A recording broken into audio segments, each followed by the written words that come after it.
যে আমি আজকে দাঁড়িয়ে হচ্ছে একটা গুগল শিট বানাইতাম।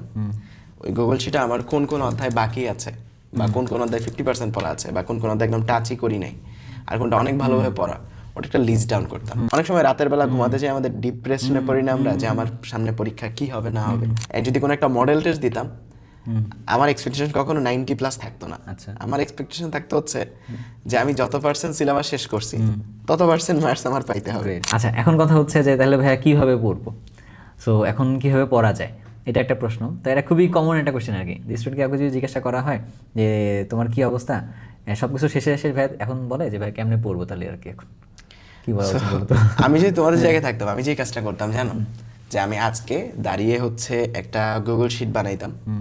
ওই গুগল শিটে আমার কোন কোন অধ্যায় বাকি আছে, বা কোন কোন অধ্যায় 50% পড়া আছে, বা কোন কোন অধ্যায় একদম টাচই করি নাই, আর কোনটা অনেক ভালোভাবে পড়া, ওটা একটা লিস্ট ডাউন করতাম। সো আমাদের সময় ফুল সিলেবাস ছিল, আমি করছিলাম এটা। আচ্ছা। আমাদের ফিজিক্স কেমিস্ট্রি ম্যাথ বায়োলজি সব মিলিয়ে হয়তো আমার এক্সাক্ট মনে নাই 75টা বা 85টার মতো চ্যাপ্টার, 85টা হয়তো। সো 85টার মতো চ্যাপ্টার আমার কাছে একটা লিস্ট আকারে ছিল। সো এই শেষ সময়টা আমি কি করতাম, একটা চ্যাপ্টার যেটা আমার পড়া হয় না একদমই, সেটা আমি পড়তাম। মানে একবার পড়তাম, একবার পরে একটা টিক চিহ্ন দিতাম। আর যেটা পড়া হয়ে গেছে, যেটা আমি পারি, ওটার মধ্যে অলরেডি একটা টিক চিহ্ন আছে, সেটা একবার রিভিশন দিতাম। সো আরেকটা টিক চিহ্ন পড়তো। সো এরকমভাবে আমার কাছে সবসময় একটা ডেটা থাকতো যে আমার প্রিপারেশনটা এত পার্সেন্ট কমপ্লিট। সো ডেটা থাকলে কি হয়, অনেক সময় রাতের বেলা ঘুমাতে যাই আমাদের ডিপ্রেশনে পড়ি না আমরা, যে আমার সামনে পরীক্ষা কি হবে না হবে। সো আমার টার্গেট থাকতো এরকম যে আচ্ছা আমার এত পার্সেন্ট সিলেবাস শেষ, এত দিন বাকি আছে, তাহলে আমার ডেইলি এত পার্সেন্ট করে শেষ করতে হবে।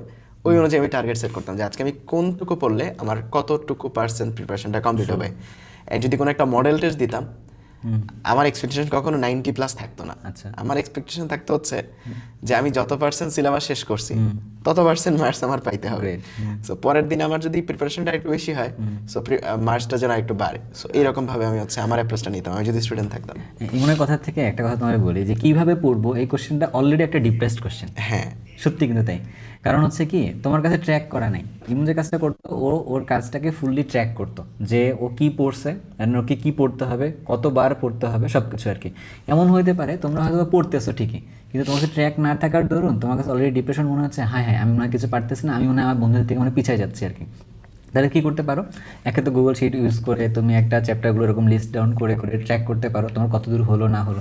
এবারে তুমি খাতা কলমে লিখে লিখেও করতে পারো আর কি। হ্যাঁ, তুমি নিজেকে ট্র্যাক করার জন্য যেভাবে হোক না কেন তুমি ট্র্যাকটা করো। ট্র্যাক করলে তুমি দেখবা তোমার দুর্বল জায়গাগুলো খুঁজে বের করতে পারলা, সামনে কী করতে হবে তুমি ওখান থেকে কিন্তু একটা অ্যান্সার পেয়ে যাবে আর কি। ডেটা কিন্তু কথা বলে।